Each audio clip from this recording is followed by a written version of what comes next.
Innal hamdalillah nahmaduhu wa nasta'inuhu wa nastaghfiruhu wa natubu ilaih wa na'udzu billahi min syururi anfusina wa min sayyiati a'malina may yahdihillahu fala mudilla lahu wa may yudlil fala hadiyalah wa asyhadu an la ilaha illallah wahdahu la syarikalah wa asyhadu anna Muhammadan abduhu wa rasuluhu la nabiyya ba'dah ya ayyuhalladzina amanu taqullaha haqqa tuqatih wa la tamutunna illa wa antum muslimun fa inna asdaqal hadithi kitabullah wa khairal huda huda Muhammadin sallallahu alaihi wasallam syarrul umuri muhdatsatuha wa kullu muhdatsatin bid'ah wa kullu bid'atin dhalalah wa kullu dhalalatin finnar. Ikhwani fillah wa akhwati fid din, azani Allah wa iyyakum, para hadirin dan hadirat yang dirahmati oleh Allah Subhanahu wa taala. Insyaallah pada kesempatan kali ini kita akan membacakan ayat 133 sampai 136 dari surat Ali Imran. Ayat 133 sampai ayat 136. Ada 4 ayat yang dimana 4 ayat tersebut membicarakan tentang ciri-ciri penghuni surga. Karena tentunya kita semua ingin menjadi penghuni surga, dan surga adalah cita-cita semua orang bertakwa, bahkan cita-cita para nabi. Ya, para anbiya, mereka berdoa kepada Allah agar dimasukkan dalam surga.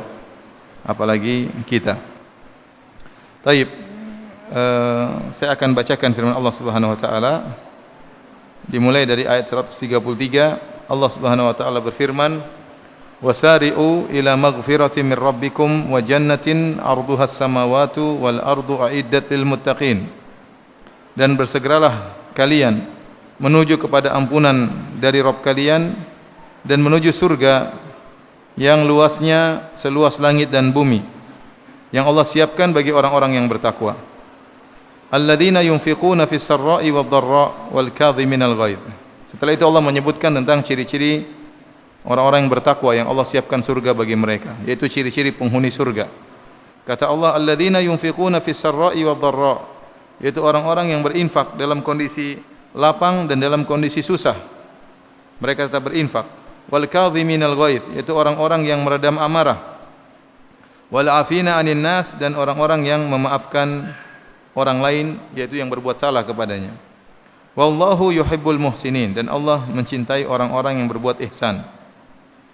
Kemudian Allah lanjutkan lagi, walladzina idza fa'alu fahishatan aw dzalamu anfusahum, dan orang-orang tatkala mereka melakukan perbuatan keji atau mereka menzalimi diri mereka, dzakarullaha, lalu mereka ingat kepada Allah Subhanahu wa taala, fastaghfaru lidzunubihim, lantas mereka pun mohon ampunan kepada Allah terhadap dosa-dosa mereka.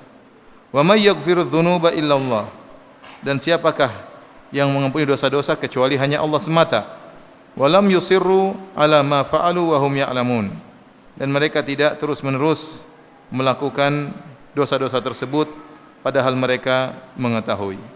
Ulaika jazaohum maghfiratu min rabbihim, mereka itulah balasan bagi mereka adalah ampunan dari Rabb mereka.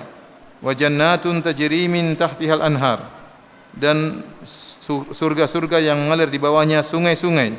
Khalidina fiha, mereka kekal di dalamnya. Wa ni'ma ajrul amilin, dan sungguh terbaik ganjaran bagi orang-orang yang beramal saleh. Baik. Hadirin hadirat yang dirahmati Allah Subhanahu wa taala, 4 ayat ini menjelaskan tentang ciri-ciri penghuni surga. Barang siapa yang ingin menempati surga, maka hendaknya dia memiliki sifat-sifat tersebut. Allah menyebutkan ada 4 ciri penghuni surga. Allah buka ayatnya dengan mengatakan, wasari'u ila maghfirati min rabbikum, bersegeralah kalian menuju ampunan Rabb kalian. Dan ini selalu dalam ayat, kalau Allah menyuruh kepada kebaikan, selalu Allah bawakan dalam perintah untuk bersegera, cepat-cepat, berlomba, bersaing dalam urusan akhirat.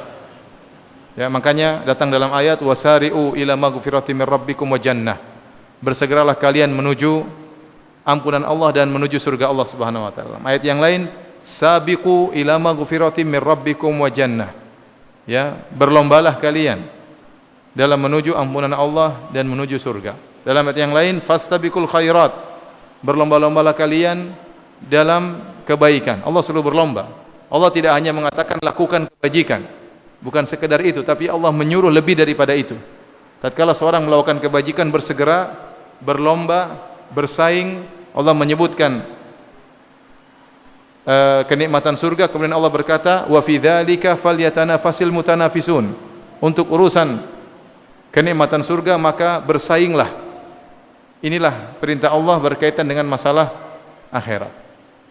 Dan sebagian ulama mengambil dalil dari ayat ini, wasari'u ila maghfirah, bersegeralah menuju ampunan Allah Subhanahu wa taala. Dalil bahwasanya seorang kalau melakukan dosa maka wajib bagi dia untuk segera bertaubat. Jika dia menunda taubatnya, maka dia terjerumus dalam dosa tersendiri. Jadi kewajiban bertaubat itu adalah kewajiban alal faur, harus segera. Barang siapa yang menunda taubatnya, maka dia berdosa dengan dosa tersendiri. Sebagaimana pendapat sebagian ulama yang mengatakan kewajiban haji adalah alal faur, segera. Barang siapa telah terpenuhi syarat untuk berhaji, di mana dia memiliki kemampuan baik materi maupun fisik, ya, kemudian dia ternyata menunda-nunda pelaksanaan hajinya, maka dia berdosa. Ini pendapat yang kuat di kalangan para ulama. Sama seperti bertobat. Kalau seorang melakukan dosa, maka segera bertobat, jangan dia tunda-tunda. Kalau dia tunda, maka dia terjerumus dalam dosa tersendiri. Kemudian kata Allah, wa jannatin, dan bersegeralah kalian menuju surga Allah, arduhas samawati wal ard. Yang arduha, kalau kita lihat terjemahan, maknanya yang luasnya, seluas langit dan bumi. Tetapi sebenarnya dalam bahasa Arab, dan ini disebutkan oleh para ahli tafsir, di antaranya Al-Baghawi, ya, dalam tafsirnya, ada dalam bahasa Arab namanya ardun, ada tulun. Ardun artinya lebar, tul artinya panjang.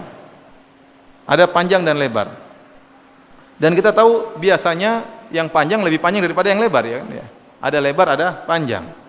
Dalam ayat ini Allah menggunakan bahasa, kalau kita terjemahkan bahasa kita, segeralah kalian menuju surga Allah yang lebarnya selebar langit dan bumi. Kata para ulama, apalagi panjangnya. Baru berbicara tentang lebarnya, seperti lebarnya langit dan bumi. Tentunya panjangnya lebih daripada itu. Ya, dan ini kata para ulama, maksudnya hanyalah pendekatan. Makanya dalam surat Al-Hadid Allah mengatakan, sabiqu ila maghfirati min rabbikum wa jannatin arduha ka ardhis samai wal ardi. Ya, bersegeralah kalian menuju surga Allah yang lebarnya seperti, ada kalimat ka, seperti lebarnya langit dan bumi. Jadi hanya pendekatan. Tentunya surga lebih luas daripada langit dan bumi, ya. Kalau kita bicara seandainya surga itu luasnya seperti langit dan bumi, itu pun sudah sangat luas, luar biasa. Langit ini adalah makhluk yang paling luas yang bisa kita lihat. Ya, makanya Allah mengatakan was-samaa'a banainaha bi'aidi wa inna lamusi'un. Dan langit kami bangun dengan kekuatan kami, wa inna lamusi'un, dan kami luaskan langit tersebut. Kita tidak pernah tahu mana pangkal langit dan mana penghujung langit, tapi kita lihat langit begitu luas, dan dalam langit tersebut banyak planet-planet, banyak bintang-bintang, ada matahari, ada rembulan, ada galaksi dan yang lainnya. Langit sangatlah luas. Kalau seandainya surga itu seluas langit, maka sudah sangat luas. Apalagi kata para ulama lebih luas daripada langit. Ya, lebih luas daripada langit. Karena Allah menyebutkan lebarnya saja seperti langit dan bumi. Berarti panjangnya lebih daripada itu. Ya, ini hanya untuk menggambarkan tentang betapa luasnya surga Allah Subhanahu wa taala. Makanya dalam satu hadis dalam Sahih Bukhari dan Sahih Muslim, Rasulullah SAW menjelaskan tentang penghuni surga yang paling rendah. Kata Nabi SAW, inni la a'lamu akhira ahli nari khurujan minha wa akhira ahli jannati dukhulan. Sungguh aku mengetahui orang yang paling terakhir keluar dari neraka jahanam. Jadi dia orang muslim tapi bermaksiat, kemudian disiksa oleh Allah Subhanahu wa taala sampai akhirnya sudah bersih dari dosa-dosanya, dikeluarkan dan dia yang paling terakhir keluar. Berarti yang paling parah. Yang paling parah.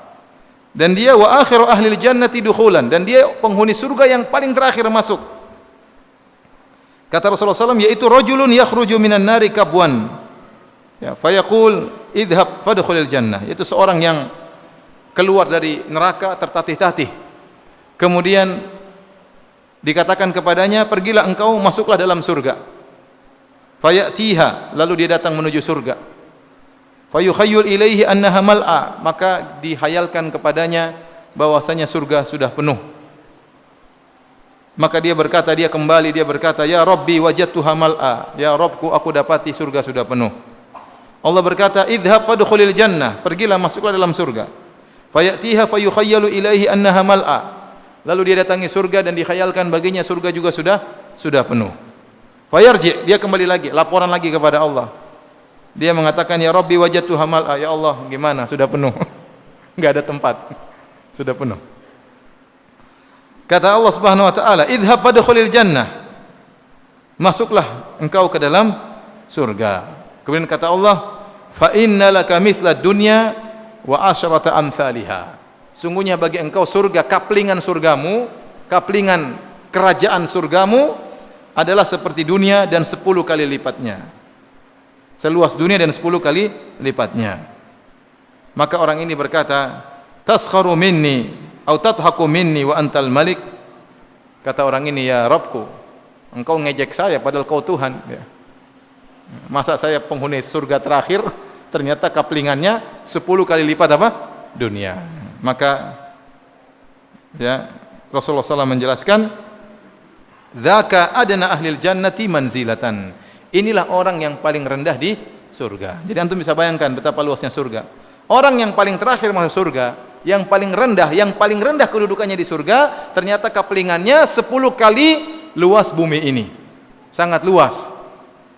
Bukan berisi tanah gersang, tidak ya. Maksudnya 10 kali lipat dengan berbagai macam kenikmatan. Ya. Siapa yang mau jadi orang ini? Angkat tangan. Siapa yang mau? Mumpung di surga, mau dikabulkan jadi penghuni surga. Ada yang mau? Ada yang mau angkat tangan? Ya akhi, antum pede sekali. Masuk surga saja belum tentu, kemudian belum tentu masuk surga, suruh jadi penghuni surga enggak mau, enggak mau yang paling terakhir. Baik. Jadi kita bisa bayangkan betapa luasnya surga. Jadi ternyata penghuni surga yang paling rendah itu luas kaplingannya 10 kali lipat apa? Luas dunia ini. Maka benarlah firman Allah Subhanahu wa taala, wa jannatin arduha ka ardis samai wal ardi uiddat lil ladzina amanu billahi wa rasulih. Bersegeralah menuju surga yang luasnya seluas langit dan bumi, atau lebarnya selebar langit dan bumi. Bagaimana lagi dengan panjangnya, bagaimana dengan lagi luasnya. Maka kita harus bersegera. Kalau antum tahu kaplingan penghuni surga sangat luas disertai dengan berbagai macam kenikmatan, maka jangan tidak bersegera. Kalau terbetik dalam hati Anda ingin beramal, jangan tunda-tunda. Anda ingin salat duha, segera salat duha. Anda ingin bersedekah, segera bersedekah. Anda ingin baca Quran, jangan tunda-tunda, karena Allah suruh apa? Bersegera. Kalau timbul, dan ini selalu saya nasihatkan diri saya dan juga kepada para hadirin dan hadirat, kalau timbul dalam benak kita keinginan berbuat baik, itu berarti Allah sedang memberi hidayah kepada kita. Maka jangan ditunda-tunda, segera. Karena kalau Anda tunda, bisa jadi hidayah tersebut ditarik lagi oleh Allah Subhanahu wa taala. Bisa jadi kesempatan hilang, ya. Oleh karenanya kalau lagi terbetik ingin sesuatu, ingin bersedekah, lihat orang kasihan ingin kasih, jangan tunda-tunda. Ya, jangan tunda-tunda. Entah ingin salat malam, entah ingin baca Quran, entah ingin salat duha, entah ingin bersedekah, maka jangan pernah menunda, karena Allah mengatakan wasari'u, bersegeralah. Baik. Kata Allah, uiddat lil muttaqin. Surga yang begitu luas seperti ini ternyata Allah siapkan bagi orang-orang yang bertakwa. Ini dalil bahwasanya surga sudah ada, karena Allah menggunakan lafal uiddat, disiapkan. Tidak sebagaimana pemahaman orang-orang Mu'tazilah yang mereka mengatakan surga belum ada, surga belum diciptakan, padahal dalil begitu banyak menunjukkan surga sudah ada, baik dalam Al-Qur'an maupun dalam hadis-hadis Nabi sallallahu alaihi wasallam. Waktu Allah menciptakan surga, Allah panggil Jibril, sudah lihat surga. Ada dalilnya. Ya. Kemudian Rasulullah SAW juga tatkala salat diperlihatkan surga oleh Allah Subhanahu wa taala. Rasulullah SAW sampai maju. Waktu dilihatkan neraka, Rasulullah SAW mundur. Jadi surga sudah ada. Ya. Ya. Dan beda antara surga belum ada dengan surga sudah ada. Kalau ada seorang bos berkata kepada anak buahnya, wahai anak buahku, kamu kerja yang baik. Nanti kalau kamu kerja yang baik, saya kasih hadiah rumah, saya akan bangunkan rumah buat kamu. Bos yang kedua lain, kamu kerja yang baik, nih rumahmu sudah ada, tinggal terima kunci. Mana yang lebih semangat? Sudah ada rumahnya atau mau dibangunkan rumah? Sudah ada rumahnya. Maka surga sudah ada, tinggal masuk. Masalahnya ente punya kuncinya enggak masuk surga, itu masalahnya. Jangan-jangan kuncinya keliru, itu kunci masuk neraka dibawa. Jadi yang benar akidah Ahlussunnah, surga sudah ada. Makanya orang yang dikubur, kalau dia penghuni surga akan diperlihatkan kaplingnya di surga. Maka dia berdoa, ya Allah segerakanlah hari kiamat, segerakanlah hari kiamat. Karena dia ingin berpindah kepada kenikmatan yang lebih indah. Taib. Kata Allah, uiddat lil muttaqin. Allah siapkan surga bagi orang-orang yang bertakwa. Nah, pembahasan kita yang utama, siapakah orang-orang bertakwa tersebut? Apa kata Allah Subhanahu wa taala? Di sini Allah menyebutkan 4 ciri penghuni surga. 4 ciri penghuni surga. Yang pertama kata Allah Subhanahu wa taala, alladzina yunfiquna fis sarra'i wad dharra. Yaitu orang-orang yang berinfak dalam kondisi lapang maupun dalam kondisi sulit. Ini menunjukkan ada model orang yang berinfak hanya di waktu lapang, ada, dan ini banyak. Jadi ada orang yang waktu lapang pelit, banyak, lebih banyak daripada yang berinfak. Dan ada orang yang berinfak dari waktu lapang. Berarti dari mafhum dari ayat ini, berarti ada orang yang tidak berinfak tatkala waktu sulit. Waktu lapang dia berinfak, waktu sulit dia tidak berinfak. Ternyata penghuni surga bukan itu. Ciri penghuni surga itu dia berinfak dalam kondisi lapang maupun dalam kondisi sulit. Syekh As-Sa'di rahimahullah dalam tafsirnya mengisyaratkan bisa jadi infaknya berbeda, wajar, suatu yang sangat wajar. Seorang tatkala dalam kondisi lapang infaknya mungkin 1 juta per bulan atau 2 juta per bulan. Dalam kondisi sempit mungkin cuma 100.000, tetapi dia terus berinfak.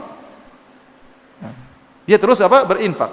Makanya Rasulullah SAW mengatakan, la tahkiranna minal ma'rufi syai'an. Jangan kalian pernah meremehkan kebaikan sedikit pun. Makanya Nabi SAW mengatakan, ittaqin nar walau bi syaqqit tamrah. Hendaknya kalian menghalangi diri kalian dari neraka jahanam meskipun hanya bersedekah dengan sepenggal korma. Ingat, ini bukan, jangan disalahpahami. Jangan kita pahami hadis Nabi, jagalah diri kalian dari neraka meskipun hanya bersedekah sepenggal korma. Berarti Nabi ngajarin kita untuk pelit, ya.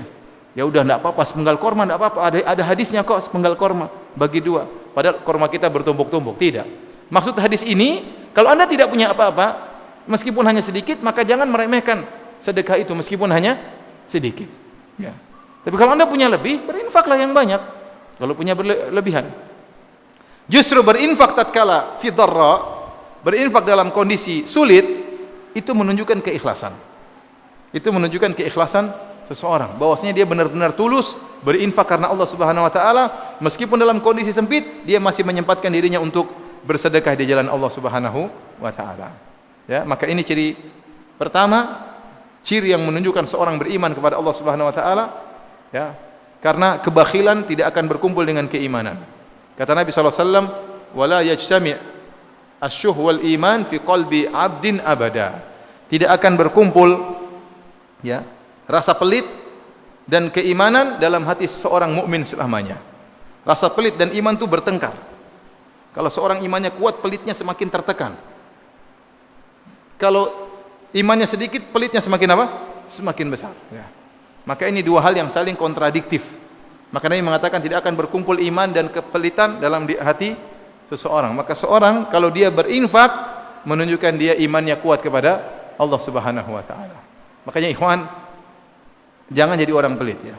Jangan jadi orang pelit, ya. Masalah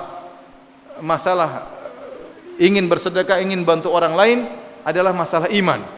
Ya, masalah iman. Bisa jadi ada orang punya harta banyak tapi tidak suka membantu orang lain. Sebagian orang mengatakan, nanti saya kalau sudah punya uang banyak baru saya berinfak. Jangan. Banyak orang mengatakan demikian. Tatkala dia sudah kaya, dia tidak berinfak, dia lupa diri. Banyak kali kebutuhan yang lain, harus bayar ini, bayar macam-macam, harus bangun ini, sehingga infak tidak jalan-jalan. Kapan Anda tergerak hati Anda berinfak meskipun hanya sedikit. Dan hati-hati dengan penyakit pelit, ya. Dan yang pelit paling berbahaya adalah pelit terhadap keluarga sendiri, pelit terhadap istri, pelit terhadap anak-anak, ya. Ini pelit yang paling membuat anak istri menderita. Ada orang, saya diceritain sama teman, jadi istrinya naik mobil kecelakaan, Teleponlah kepada suaminya, "Mas, saya mengalami kecelakaan." Pertanyaan pertama dari suaminya, "Gimana, mobilnya rusak nggak?" Jadi nggak tanya, kamu nggak apa-apa nggak? Atau pertanyaan pertama, mobilnya rusak nggak? Subhanallah. Jadi pikiran dia, yang penting mobilnya apa? Selamat. Ini sangat pelit kepada keluarga ya. Baik. Jadi ini ciri pertama, alladzina yunfiquna fis sarra'i wad dharra. Orang-orang yang berinfak dalam kondisi lapang maupun dalam kondisi sempit. Dan ini harus dilatih. Kita harus melatih diri kita untuk banyak berinfak di jalan Allah Subhanahu wa taala. Ciri kedua, wal kadhiminal ghaidh, yaitu orang-orang yang meredam amarah. Wal kadhiminal ghaidh, orang-orang yang meredam amarah. Al-kadhim dalam bahasa Arab adalah syaddu famil qirbah indam tilaiha. Artinya menutup kirbah. Kirbah itu adalah tempat air, dulu terbuat dari kulit, diisi air. Kalau sudah penuh, mulutnya ditutup, diikat dengan apa namanya? Diikat dengan tali ya. Jadi kapan ditutup? Tatkala sudah penuh. Tatkala sudah penuh. Makanya sebagian ahli tafsir seperti Al-Baghawi tatkala menjelaskan tentang ayat ini ya,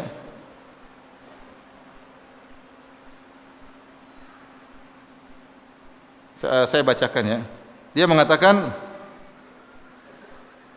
yaitu al-jari'inal ghaidha indam tila'i nufusihim minhu wal kadhmu habzu syai'i indam tilaihi. Jadi dia meredam amarahnya tatkala amarahnya sudah memuncak, seakan-akan sudah mau keluar dari tubuhnya. Bukan hanya sekedar emosi-emosi sedikit. Kalau emosi sedikit orang semua bisa menahan. Tetapi ciri penghuni surga ini sangat spesial. Tatkala dia sudah di puncak amarah, tatkala dia sudah di puncak kemarahan, tatkala air sudah ingin keluar dari tempat air tersebut, sudah saking penuhnya. Makanya kata Al-Baghawi, wal kadhmu habzu syai'in indam tilaihi. Al-kadham adalah menutupi sesuatu tatkala sudah penuh. Ya. Tatkala jiwa sudah dipenuhi dengan kemarahan, ternyata dia bisa meredamnya. Kenapa? Karena Allah Subhanahu wa taala. Ini luar biasa. Ya, ini orang yang sangat beriman kepada Allah. Dia tahu dia bisa melampiaskan. Dia bisa melampiaskan kemarahannya. Tetapi dia ingat ada ciri yang dicintai oleh Allah, ciri penghuni surga, yaitu orang yang meredam amarahnya. Dan sebagian ulama mengatakan al-kadhimin wal kadhimin Allah mendatangkan dengan lafal isim fa'il. Yang mengerti bahasa Arab tentu tahu isim fa'il ya'mal amal al-fi'il mudhari'. Ya. Jadi isim fa'il wal kadhimin itu menunjukkan al-istimrar wa thabat. Senantiasa dia memiliki sifat seperti ini. Senantiasa kalau sudah mencapai puncak amarah dia bisa redam karena Allah Subhanahu wa taala. Dan hal ini tidak mudah. Karena kalau orang sudah marah biasanya dia tidak bisa menahan dirinya. Makanya Rasulullah SAW mengatakan ya, laisas syadidu bisur'ah. Ya, akan tapi innamas syadid man yamliku nafsahu indal ghadab. Bukanlah orang jagoan itu adalah orang yang menang dalam perkelahian, dalam pergulatan. Tapi orang yang menang, yang hebat adalah orang yang bisa meredam amarahnya tatkala dia sedang marah. Dia bisa mengatur, mengontrol jiwanya. Ya. Ini orang yang hebat. Dia bisa mengalahkan, menundukkan jiwanya karena Allah Subhanahu wa taala. Makanya orang seperti ini mendapatkan pahala besar di sisi Allah Subhanahu wa taala. Kata Nabi sallallahu alaihi wasallam, "Man kadzama ghaidhan wa huwa yaqdiru ala an yunafidhahu da'ahu Allahu yaumal qiyamati 'alal khalaiq." Kata Nabi sallallahu alaihi wasallam, barang siapa yang meredam amarahnya padahal dia mampu untuk melampiaskannya, maka Allah akan panggil dia pada hari kiamat kelak di hadapan manusia. Hatta yukhayyirahu min ayyil huri syaa. Sampai Allah membuat dia memilih bidadari mana saja yang dia kehendaki. Jadi kalau Anda lagi marah-marah, ingat bidadari. Kalau Anda bisa meredam amarah, nanti di akhirat Anda disuruh pilih bidadari mana yang Anda sukai. Ini dalil bahwasanya bidadari tidak satu model. Kalau bidadari satu model, tidak ada pilihan. Ya. Tatkala disuruh milih berarti bidadari bermodel-model. Paham? Paham atau tidak? Makanya kalau istri Anda sedang buat Anda marah, Anda jangan marah, senyum-senyum saja. Nanti istri Anda tanya, "Kenapa senyum-senyum aja, Mas?" Ada deh pokoknya. Ada hadisnya. Sampaikan, Rasulullah SAW bersabda. Jadi ini keutamaan meredam amarah. Antum perhatikan, sepertinya akhlak-akhlak seperti ini orang kurang perhatikan, padahal ini ciri penghuni surga. Sampai Allah sebutkan dalam Al-Quran. Berarti meredam amarah itu pahalanya besar. Ya, pahalanya besar. Sampai Allah menyebutkan di antara ciri-ciri orang bertakwa adalah meredam amarah. Maka orang yang suka marah-marah itu akhlaknya kurang bagus. Ya. Maka masing-masing kita mengintrospeksi diri. Kalau kita suka marah-marah, hendaknya kita merubah diri kita. Apakah kita bisa merubah sifat amarah kita? Bisa. Kalau ada orang suka marah-marah, dia bisa merubah. Nabi yang bilang, "Wa man yatasabbar yusabbirhullah." Barang siapa yang berusaha untuk bersabar, Allah akan bikin dia bisa menjadi penyabar. Jadi bisa muktasab, bisa diraih, bisa diusahakan. Seorang dari pemarah menjadi tidak pemarah. Ya ikhwan, saya ngisi pengajian di suatu daerah di tanah air. Saya diundang makan sama ada 2 orang kakak beradik dengan teman-teman diundang. Kemudian ada seorang di antara 2 kakak beradik ini murah senyum, ramah sekali. Setelah kita selesai makan, ada yang tegur, "Ustaz, tahu nggak si fulan tadi?" "Oh iya, yang tadi senyum-senyum." "Iya." "Ustaz, dulu dia tuh orangnya suka pemarah, Ustaz." "Loh, kok bisa berubah?" "Saya juga tidak tahu, Ustaz. Sekarang murah senyum, ramah. Dulu orangnya suka pemarah padahal." Sampai-sampai kalau dia beli barang dari saya, dia nawar sambil senyum-senyum, saya tidak bisa nolak. "Ambil aja," kata saya. Kenapa? Karena ramah akhlaknya. Ini dalil ada orang yang bisa berubah. Ada orang bisa berubah dari pemarah menjadi orang yang suka meredam amarah. Ya. Taib, hadirin hadirat yang Allah Subhanahu wa taala, maka adalah suatu musibah tatkala kita suka pemarah, terus orang yang suka kita marah-marahin adalah keluarga kita. Istri kita, anak kita, suami kita. Ini musibah besar ya. Ya. Apalagi kalau sama orang murah senyum, sama istri sama anak-anak suka marah-marah. Ya. Ibu-ibu sama ustadz senyum-senyum, sama suami marah-marah. Ini salah program ya. Jadi harus disetting kembali ya. Maka jangan jadi pemarah, karena sifat pemarah itu sifat tercela. Sifat tercela seorang berusaha meredam amarahnya. Baik, kita lanjutkan sifat yang ketiga. Ini sifat yang lebih sulit lagi. Kata Allah, wal afina anin nas, yaitu orang-orang yang memaafkan orang lain yang berbuat zalim kepadanya. Ini sifat wal afin, senantiasa memaafkan. Sama Allah juga mendatangkan dengan isim fa'il. Wal afina anin nas, yaitu senantiasa memaafkan orang yang berbuat zalim kepada dia. Saya katakan kenapa sifat ini adalah sifat yang sangat berat. Tapi barang siapa yang memiliki sifat ini, maka dia adalah orang yang bahagia. Ini sifat mendatangkan kebahagiaan. Karena dendam itu lawan dari kebahagiaan. Suka dendam, suka emosi, ya, suka suudzon kepada orang lain, hasad, ini semua lawan musuh kebahagiaan. Kalau Anda tidak bisa membersihkan hati Anda dari sifat-sifat ini, dendam, emosian, suudzon, berburuk sangka, hasad, Anda tidak akan pernah bahagia. Anda tidak akan pernah bahagia. Di antara sifat yang buat orang mudah untuk bahagia adalah sifat mudah untuk memaafkan. Namun sifat ini memang susah. Hanya dimiliki oleh orang-orang yang dadanya luas, dadanya lapang. Oleh karenanya Nabi Musa alaihissalam waktu berdoa kepada Allah Subhanahu wa taala, doa yang pertama dia minta, dia mengatakan Rabbi syrah li sadri wa yassir li amri. Ya Allah, lapangkanlah dadaku. Seorang berusaha berjiwa besar. Seorang berusaha memiliki dada yang lapang. Sifat ini sulit, kenapa? Karena sifat ini hanya bisa muncul tatkala Anda dizalimi. Baru bisa kelihatan Anda memaafkan atau tidak. Kalau Anda tidak dizalimi, sifat ini enggak muncul. Kapan sifat ini bisa ketahuan Anda memiliki sifat ini atau tidak? Tatkala Anda sedang dizalimi. Dan kita tahu namanya dizalimi sangat tidak enak. Jangankan Anda, Nabi SAW pun merasakan sesuatu yang berat. Dalam banyak ayat Allah mengatakan bagaimana beratnya Nabi menghadapi kezaliman orang-orang kafir Quraisy. Di antaranya di akhir surat Al-Hijr, kata Allah Subhanahu wa taala, "Wa laqad na'lamu annaka yadhiqu sadruka bima yaqulun." Fasabbih bihamdi rabbika wa kum minas sajidin. Wa'bud rabbaka hatta ya'tiyakal yaqin. Kata Allah, wa laqad na'lam, sungguh kami telah tahu, sungguh kata Allah. Annaka yadhiqu sadruk, sungguhnya dadamu sempit wahai Muhammad. Bima yaqulun, akibat ucapan-ucapan mereka. Bagaimana dada Nabi tidak sempit sementara Nabi dahulunya dipuji oleh mereka.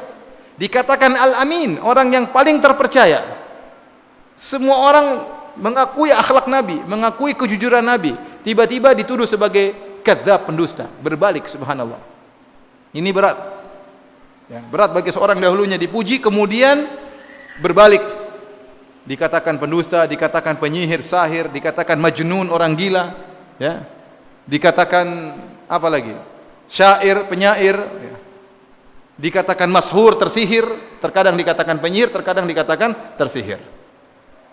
Dan itu menyesakkan dada Nabi SAW. Ya. Dan itu dialami oleh Nabi SAW.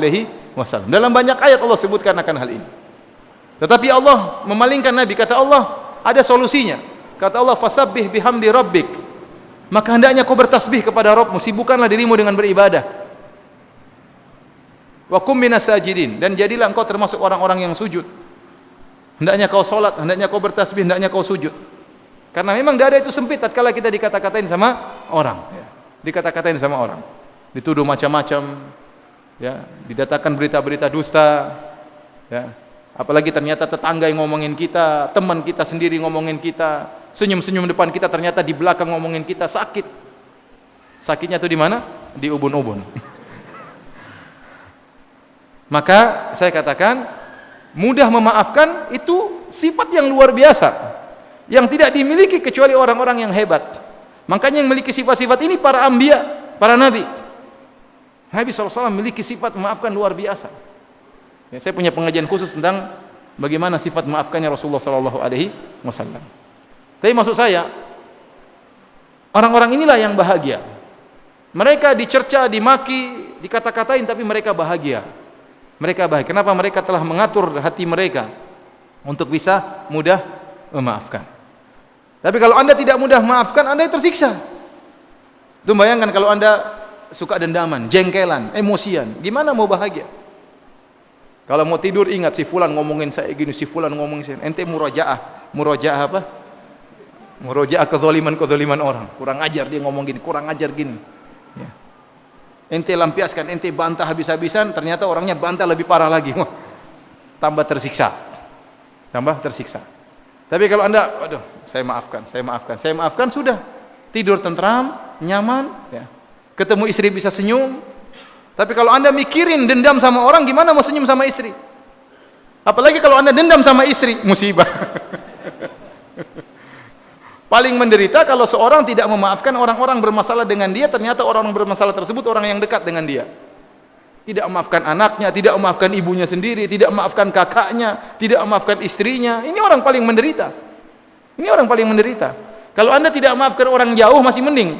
Musuhan sama orang di Amerika, biarin aja. Nggak pernah ketemu, biarin aja. Tapi kalau bermusuhan sama orang-orang dekat kita, kemudian kita tidak maafkan, kita hanya menyiksa diri. Makanya perkara yang paling menderita, yang paling menyakitkan tatkala kita bermusuhan dengan orang yang sangat dekat dengan kita. Paling menderita kalau suami lagi jengkel sama istri dan dia tidak maafkan istrinya. Paling menderita kalau seorang istri jengkel sama suaminya dan tidak maafkan apa?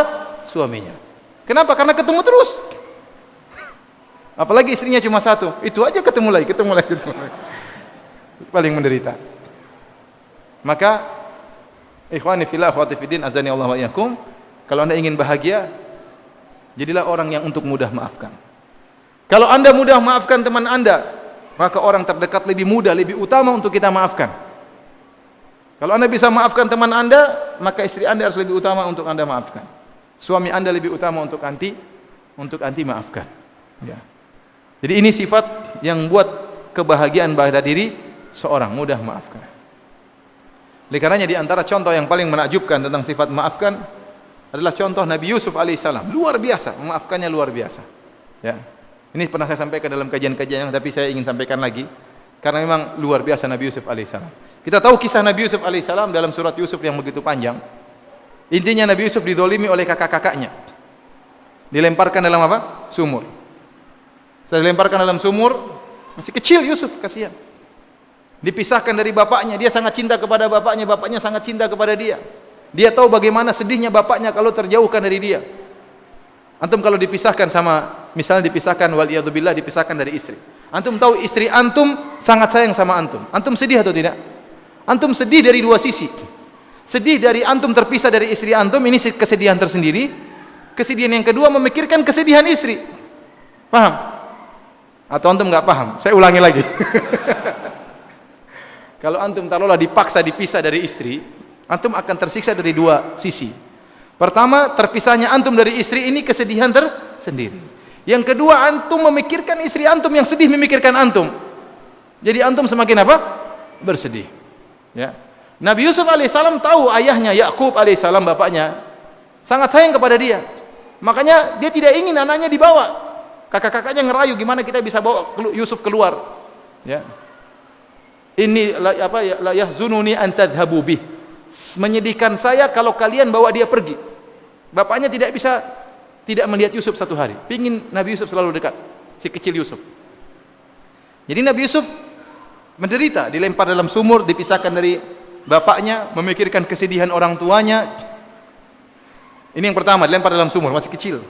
Kemudian yang kedua, waktu ditemukan oleh orang-orang yang mendapati Nabi Yusuf, ternyata kakak-kakaknya masih di situ. Ini pendapat sebagian ahli tafsir. Kakak-kakaknya masih menunggu di situ. Waktu diangkat, jangan diambil, itu budak kami yang kabur, beli aja, dijual. Bayangkan, adiknya dijual sama orang lain, dijual dengan harga yang murah. Kemudian setelah itu Nabi Yusuf akhirnya qadarullah dipelihara oleh seorang menteri di Mesir. Kemudian hasilnya istri sang menteri jatuh cinta kepada Nabi Yusuf. Konon namanya siapa? Zulaikha, ya. Zulaikha. Kalau Inggris mungkin Julia, ya. Ya. Kalau Yusuf, Joseph, ya. Ibrahim, Abraham. Terus kalau Yahya apa? John, ya. John ternyata Yahya, ya. Saya juga baru tahu kemarin. Nabi Yahya ternyata mereka bilang apa? John. Daud siapa? David. Keren, ya.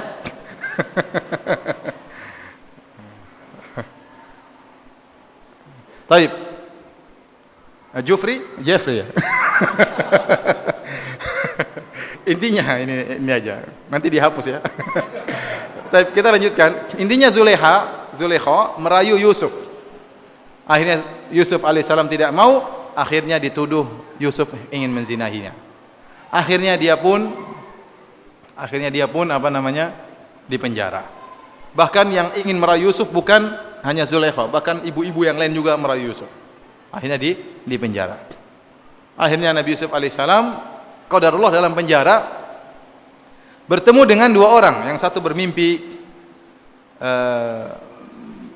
memerah anggur, yang satu bermimpi sedang mengangkat roti di atas kepalanya. Maka Nabi Yusuf meramal mimpi mereka dengan berkata, adapun kamu yang melihat dalam mimpi mengangkat roti di atas kepalanya akan disalib, kemudian akan datang burung di atas kepalamu.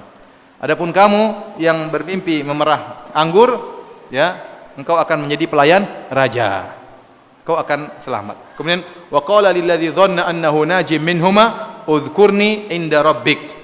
Maka ya Nabi Yusuf berusaha, dia mengatakan, wahai fulan, kalau kau jadi pelayan raja jangan lupa ngomongin tentang saya, ceritakan tentang saya. Maksud Nabi Yusuf apa? Supaya raja tahu Nabi Yusuf itu difitnah, supaya Nabi Yusuf dibebaskan, tidak dipenjara lagi. Kata Allah Subhanahu wa taala, fa ansahu syaitanu dzikra rabbih falabitha fis sijni bid'a sinin. Ternyata syaitan membuat orang ini lupa untuk cerita kebaikan Nabi Yusuf. Setelah jadi pelayan dia lupa sama Yusuf, lupa.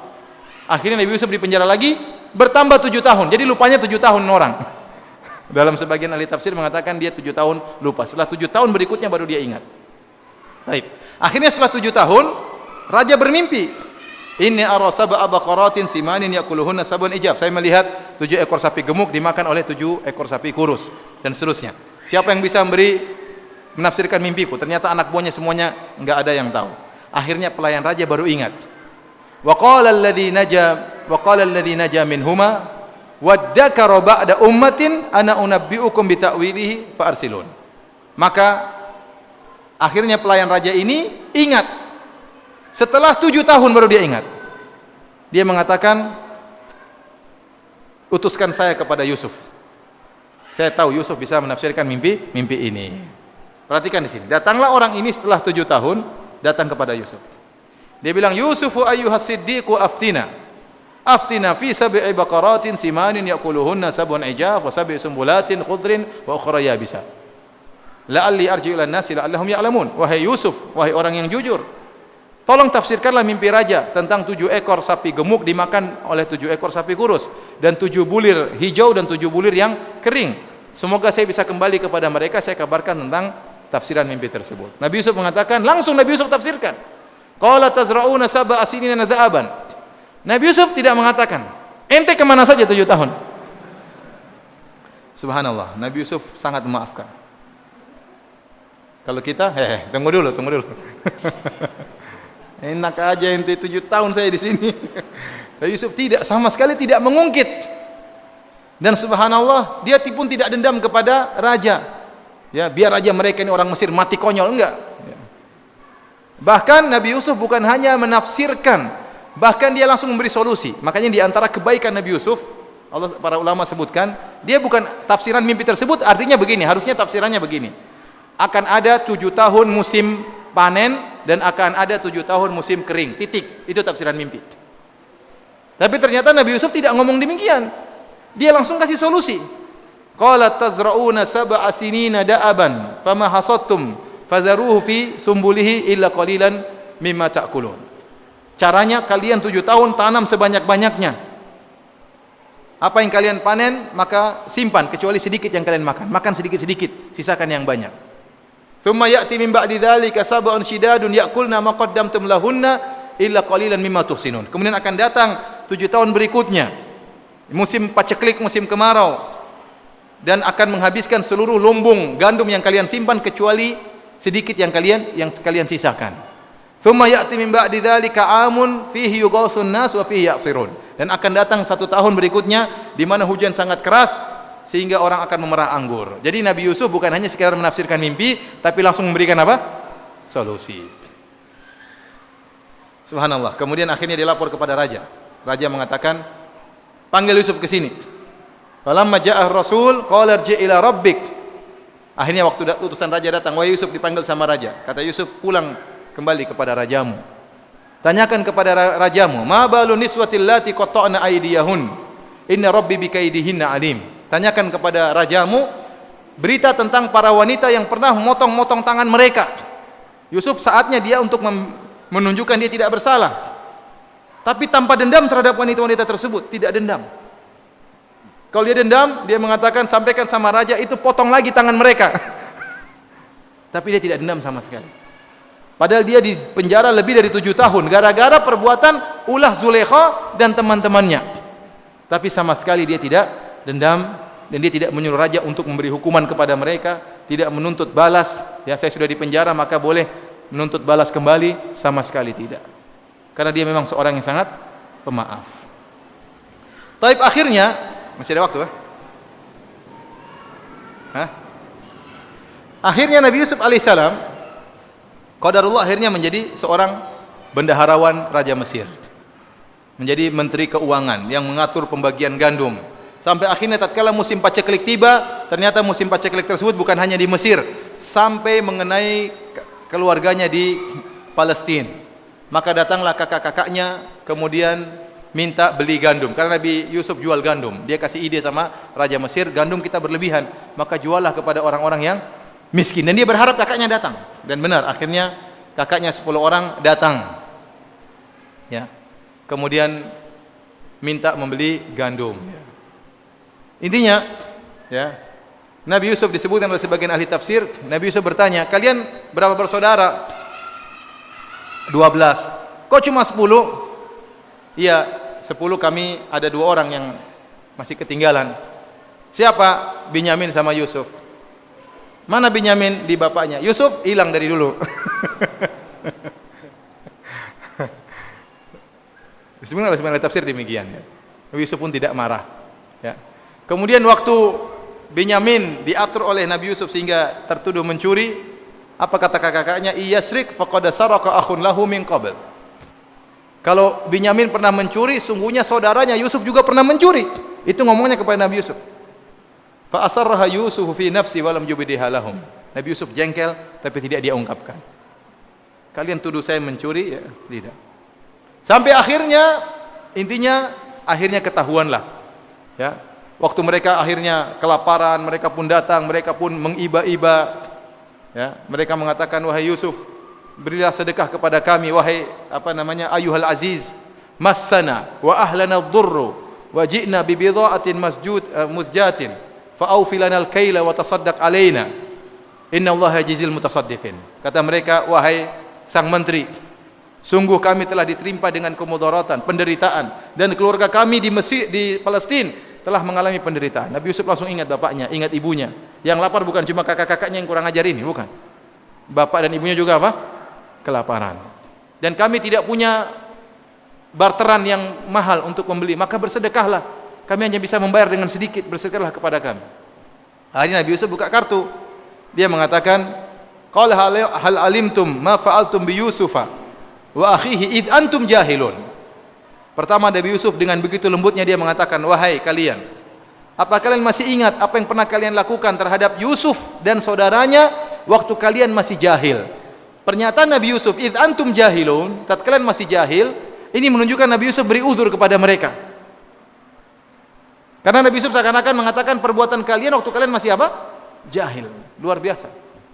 Mereka akhirnya tahu, anta Yusuf, kau adalah Yusuf. Naam, ana Yusuf wa hadha akhi. Saya Yusuf adalah saudaraku. Akhirnya mereka mengatakan, wahai Yusuf, maafkan kami, ya, sungguhnya kami yang bersalah. Mereka minta maaf langsung kepada Nabi Yusuf. Apa kata Nabi Yusuf alaihissalam? Qala la tathriba alaikumul yawma yaghfirullahu lakum. Tidak ada celaan bagi kalian. Sungguhnya Allah akan mengampuni kalian. Nabi Yusuf berjanji, saya tidak akan pernah mencela kalian. Dan ini luar biasa sifat memaafkan Nabi Yusuf alaihissalam. Kebanyakan orang kalau maafkan ngomel dulu, ya ente brengsek, ente kurang ajar, tapi saya maafkan. Ya. Nabi Yusuf tidak ada cercaan, tidak ada celaan, langsung dia maafkan. Ya, tidak susah seperti ini. Akhirnya Nabi Yusuf mengatakan, datangkan bapakku, ibuku, bawa ke sini. Intinya akhirnya Nabi Yusuf teman saudaranya bawa bapaknya dan bawa ibunya. Nabi Yusuf kemudian buka kartu kepada bapaknya. Dia mengatakan, ya abati, hadza ta'wilu ru'yaya qad ja'alaha rabbi haqqan. Wahai ayahanda, inilah tafsir dari mimpiku sekian puluh tahun yang lalu, Allah telah hidupkan dalam kenyataan, ya. Kemudian kata Nabi Yusuf, waqad ahsana bi. Azan dulu ya. Azan dulu, habis itu kita selesai. Silakan, azan. Bismillahirrahmanirrahim. Alhamdulillah, salatu wassalamu ala Rasulillah wa ala alihi washabbihi wa ala. Kita lanjutkan pengajian kita. Tatkala Nabi Yusuf alaihissalam bertemu dengan ayahnya, beliau berkata, ya abati hadza ta'wilu ru'yaya min qablu qad ja'alaha rabbi haqqan.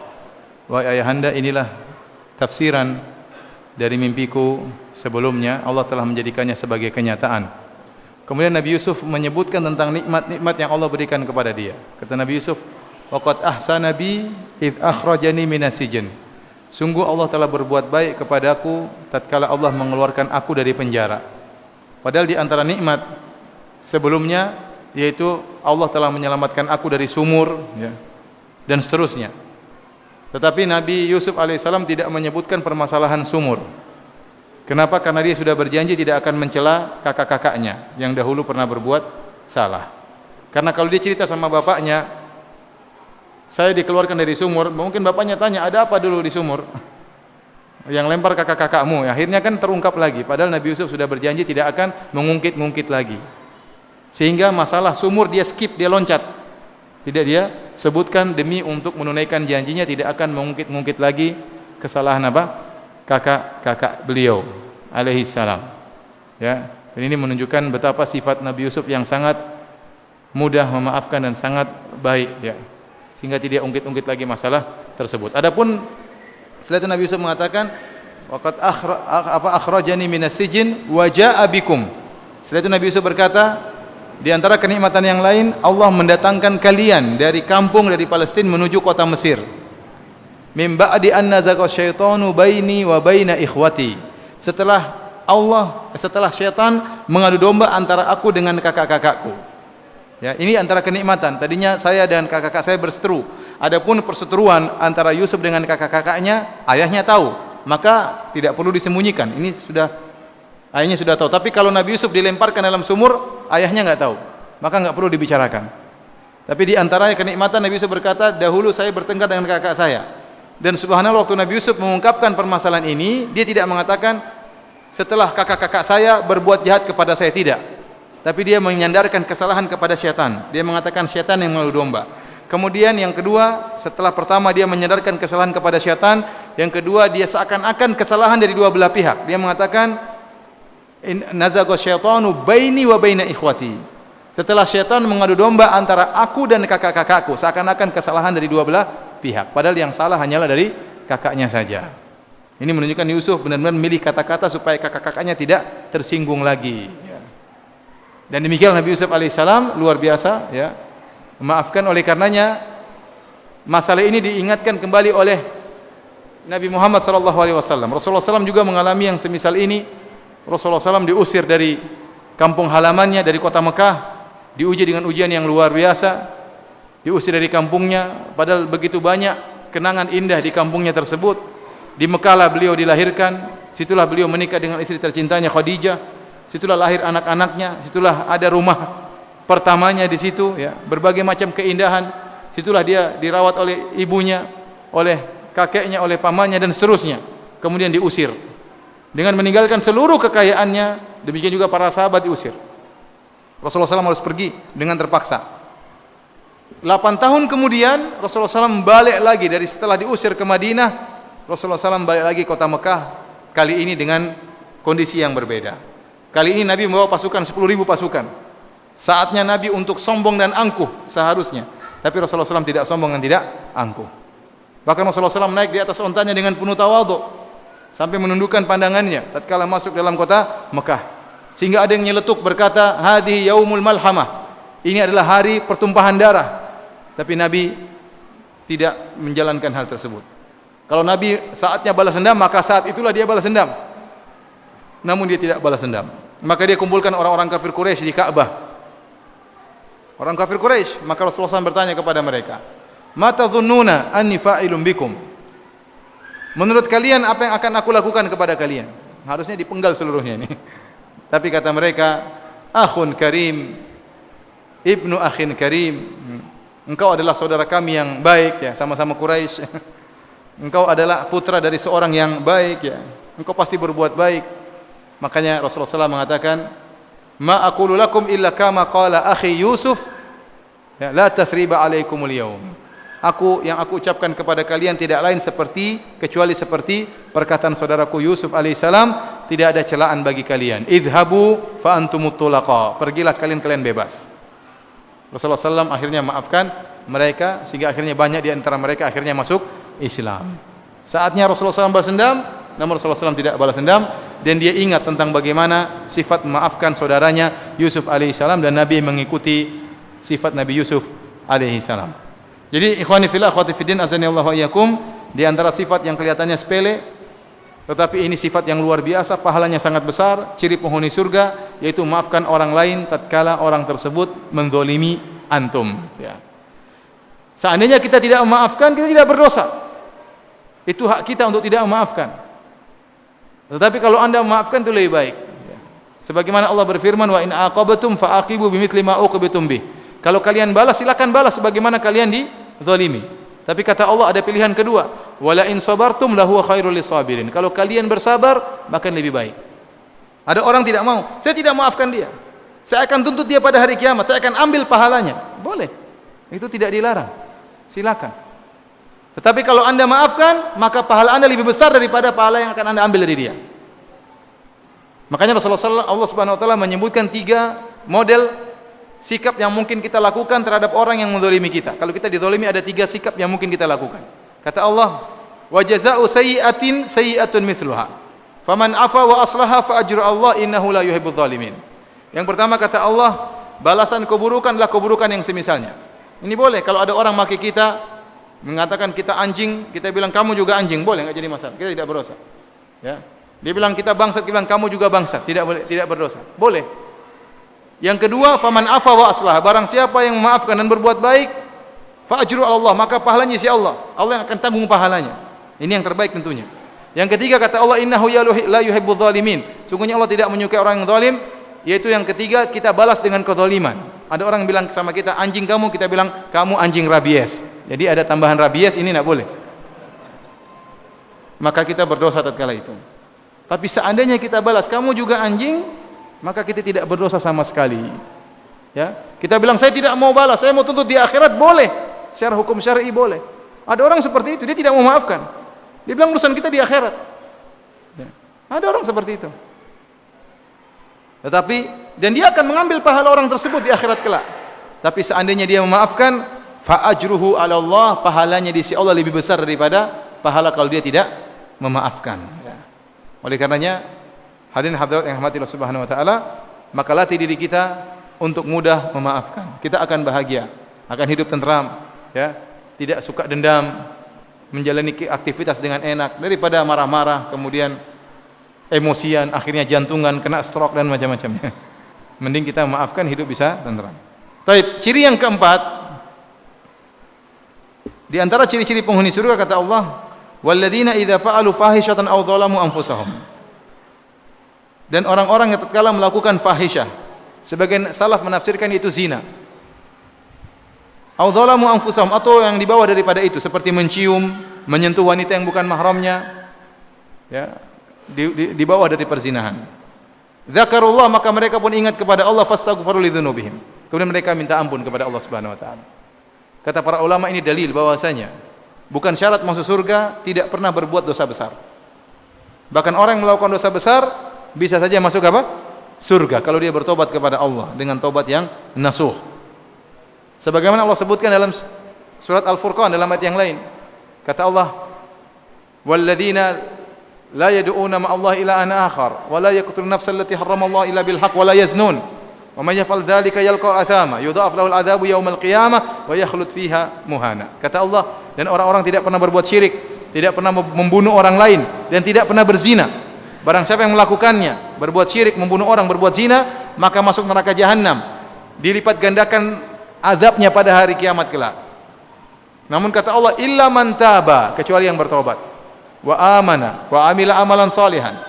Dia pernah berbuat syirik, pernah bunuh orang, pernah berzina, kemudian dia bertobat, beriman, beramal saleh, fa ulaika yubaddilullahu sayyi'atihim hasanat wa kana Allahu ghafurur rahim.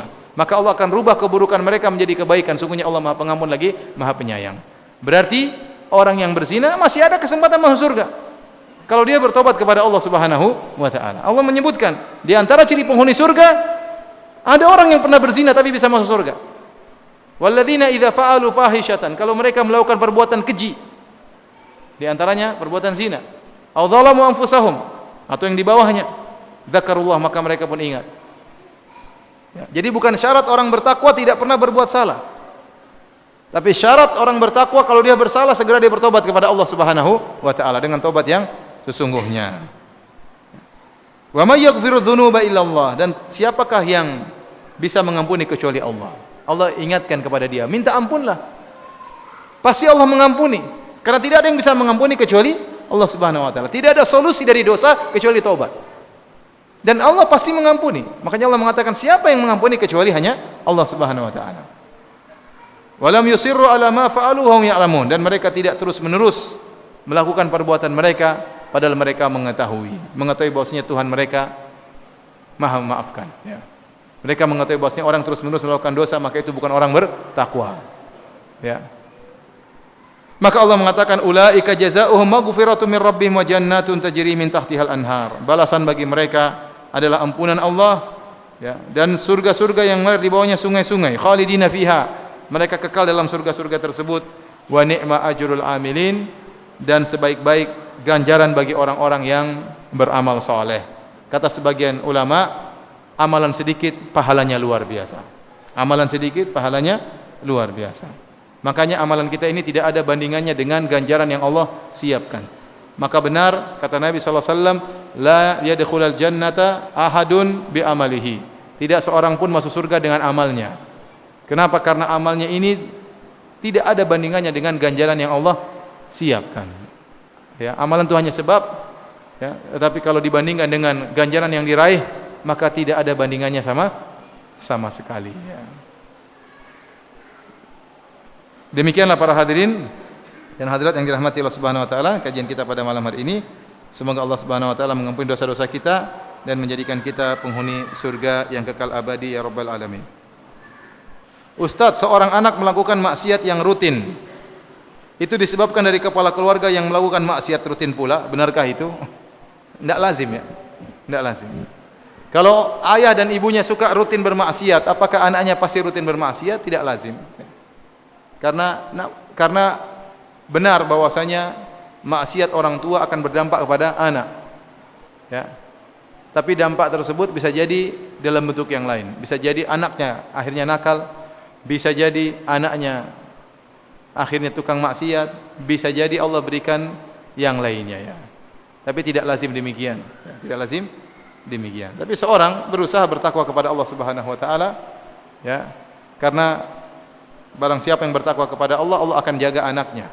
Ya, sebagaimana sabda Nabi sallallahu alaihi wasallam, "Ihfadillaha yahfadka." Jagalah Allah, yaitu bertakwa kepada Allah, yahfadka, maka Allah akan menjagamu. Yaitu Allah akan menjaga keluargamu, menjaga istrimu, menjaga anak-anakmu, menjaga hartamu. Maka seorang salaf pernah solat dalam solat yang lama. Maka ditanya sama anaknya, maka dia berkata, "Roja'an an uhfadha fika." Saya solat lama ini, saya berharap agar Allah menjaga engkau.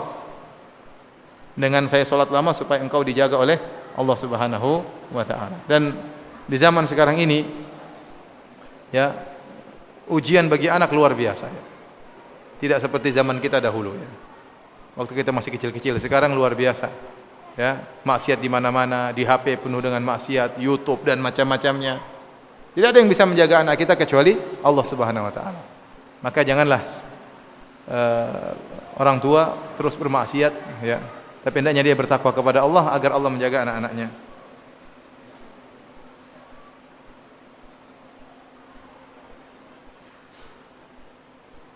Sedekah yang terbaik menurut Allah berapa?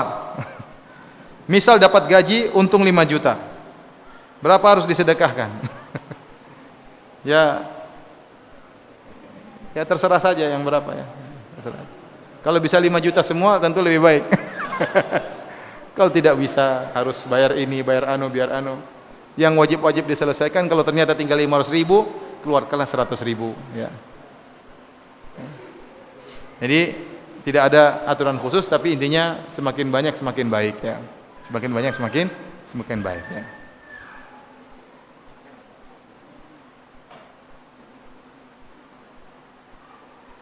Saya seorang mu'allaf, bagaimana caranya saya mendoakan almarhum bapak dan ibu saya yang non muslim? Apakah diperbolehkan? Apakah sama dengan doa untuk orang tua yang bisa diajarkan di sekolah anak saya? Jawabannya tentu tidak boleh ya. Jadi kalau orang meninggal dalam kondisi musyrik, mensekutukan Allah, menyembah kepada selain Allah, menyembah makhluk, apakah menyembah patung, apakah menyembah nabi, apakah menyembah dewa, apakah menyembah yang lainnya, maka ini bukan orang muslim, berarti dia orang musyrik yang mensekutukan Allah Subhanahu wa taala. Dan orang musyrik tidak mendapat rahmat Allah Subhanahu wa taala dan tidak boleh didoakan ampunan baginya. Nabi sallallahu alaihi wasallam tatkala mendoakan pamannya ditegur oleh Allah Subhanahu wa taala. Waktu minta izin untuk mendoakan ibunya juga ditegur oleh Allah Subhanahu wa taala. Maka yang meninggal dalam kondisi musyrik ya tidak boleh kita doakan. Adapun kalau dia masih hidup, kita doakan semoga berikan hidayah. Semoga Allah berbuat baik kepadanya, bukakan pintu hatinya. Sebagaimana Nabi sallallahu alaihi wasallam mendoakan Umar bin Khattab radhiyallahu anhu sehingga Umar dapat hidayah ya. Dan hidayah di tangan Allah Subhanahu wa taala. Nabi tentunya juga mendoakan agar pamannya Abu Talib dapat hidayah, tapi ternyata tidak dapat hidayah. Hidayah di tangan Allah Subhanahu wa taala. Bagaimana menyikapi apabila sikap sabar kita sudah diremehkan bahkan dengan anak sendiri? Jadi kita tatkala bersabar, tatkala kita memaafkan, bukan berarti kita tidak mengambil sikap ya. Sikap tetap ada. Ya, kita juga harus cerdas menghadapi anak kita mungkin punya kesalahan, bukan berarti kita maafkan dia, biarkan dia dalam kenakalannya, tidak, kita tegur dengan cara kita. Tapi kita maafkan dia anak kita. Kita tegur Kita mungkin jewer itu bukan berarti kita tidak maafkan. Hati kita maafkan, tapi ini harus dikasih pelajaran supaya dia tidak mengulangi. Ya. Ya. Sama, bukankah kita boleh mukul istri kita kalau istri kita salah? Kata Allah, wadribuhun, pukulah istri kalian. Pertama sudah dinasihati enggak mau dengar, dihajar, diboikot juga tidak mau dengar, tidak mau berubah, maka boleh mukul. Tapi kata Nabi, dzarban ghairu mubarrih, pukulan yang tidak menimbulkan bekas. Kenapa pukulan kita bukan pukulan balas dendam? Tapi pukulan untuk litakdib, untuk mendidik. Sebagaimana kita mukul anak kita, tidak boleh kita pukul sampai akhirnya tulangnya patah, kemudian tangannya lepas, enggak. Tapi kita pukul dengan pukulan yang buat dia sadar.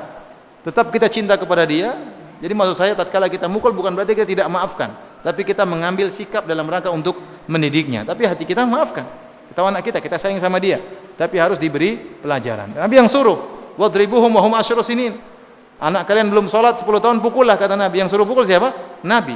Dan dia adalah imamnya orang-orang yang sangat memaafkan. Tapi dia menyuruh kita untuk mukul anak kita, ya. Dan kita pukul bukan karena benci, dan kita pukul bukan karena balas dendam, tapi karena kita sayang kepada anak-anak kita. Jadi maksud saya, tatkala mengambil hukuman itu bukan berarti kita tidak memaafkan. Maafkan itu masalah apa? Masalah hati. Bisa jadi kita maafkan, tapi tetap kita memberi hukuman kepada anak kita. Wallahu a'lam bishawab. Ustadz, apabila ada orang yang suka dermawan tapi suka marah-marah, suka dendam, apakah masih masuk dalam calon penghuni surga? Wah, ini repot ini. Jadi dia memiliki salah satu sifat ciri penghuni surga, yaitu suka bersedekah. Tapi dia memiliki sifat yang lain, suka marah-marah. Itu urusan nanti yang timbang Allah Subhanahu wa taala. Allah yang timbang nanti, bukan urusan kita. Apakah ada larangannya kalau kita punya jidat hitam? Karena sholat ada orang yang bilang kalau jidat kita hitam bisa jadi riya. Mohon penjelasannya Ustaz. Kalau kita sengaja menghitamkan jidat kita, ya jangan. Kalau dia hitam sendiri, ya mau diapain ya? Ya. Makanya sebagian orang mengatakan kalau di Arab Saudi, ya, tidak semua orang jidat hitam. Kenapa? Karena karpetnya empuk-empuk. Tapi di Indonesia karpet kasar-kasar, ya ini membuat jidat cepat hitam.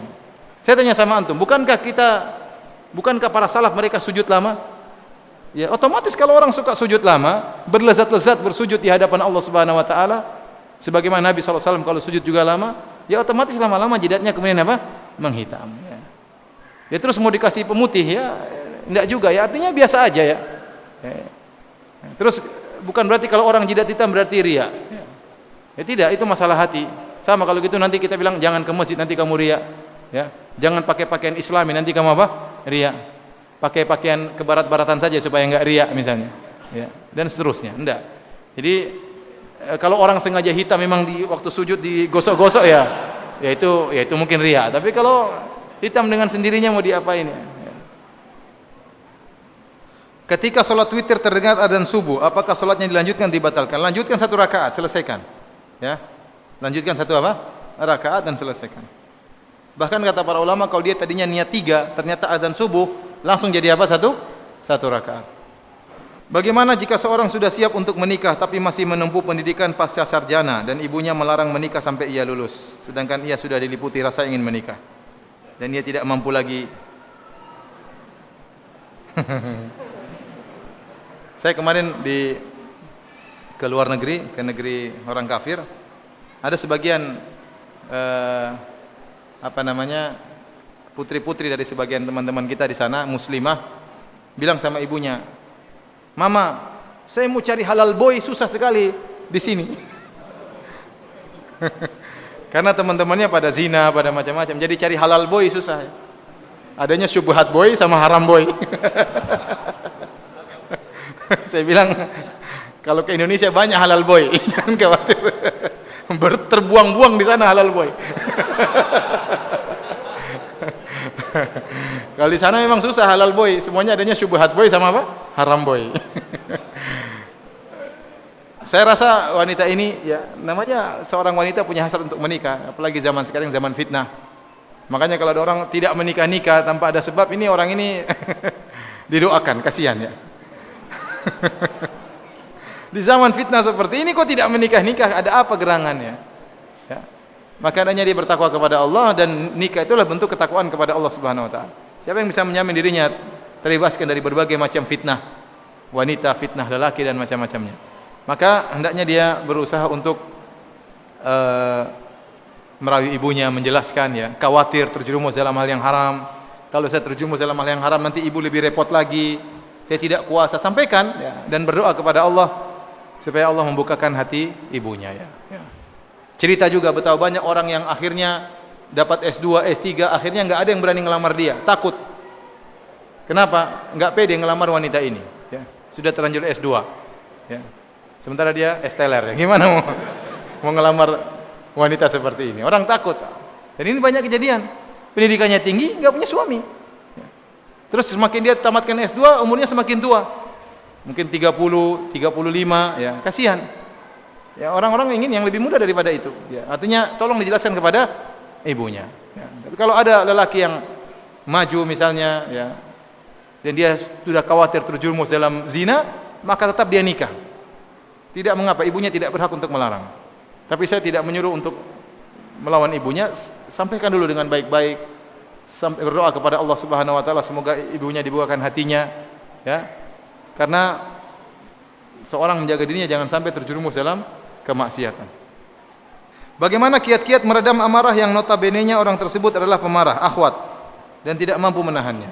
Ya akhi, buat marah-marah tuh ngapain? Kata para salaf dahulu, al-ghadab awwaluhu junun wa akhiruhu nadam. Marah-marah itu awalnya adalah kegilaan dan ujungnya adalah penyesalan. Ini sering terjadi.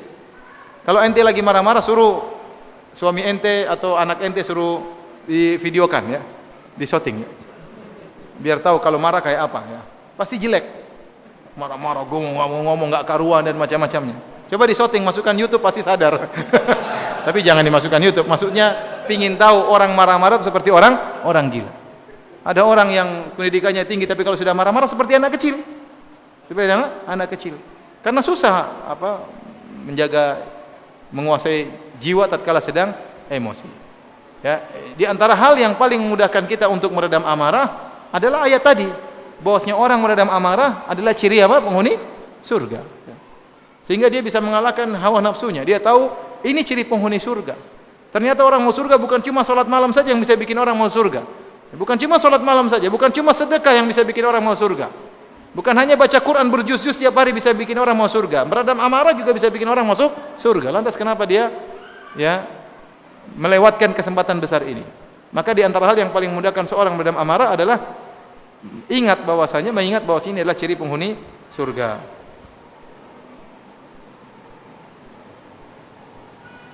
Ustaz, ana mau bertanya tentang hadis ad-du'a mukhul ibadah. Doa adalah intisari ibadah. Apakah hadis ini bisa dijadikan dalil dan sahih apa tidak? Hadisnya dhaif secara sanad tapi maknanya benar. Karena memang doa adalah inti daripada ibadah. Jadi kalau kita menyampaikan, kita sampaikan hadis ini secara sanad dhaif tetapi maknanya benar ya. Dan sebagaimana para ulama sering menyampaikan demikian. Kalau ada hadis-hadis yang dhaif tapi maknanya benar, dikuatkan dengan hadis-hadis sahih yang lain, maka mereka sebutkan bukan sebagai dalil utama tapi istighna sebagai penguat saja. Sebagai apa? Penguat. Wallahu ta'ala alam bisawab. Demikian saja kajian kita. Subhanakallah bihamdik asyhadu alla ilaha illa anta astaghfiruka wa atubu ilaik. Assalamualaikum warahmatullahi wabarakatuh.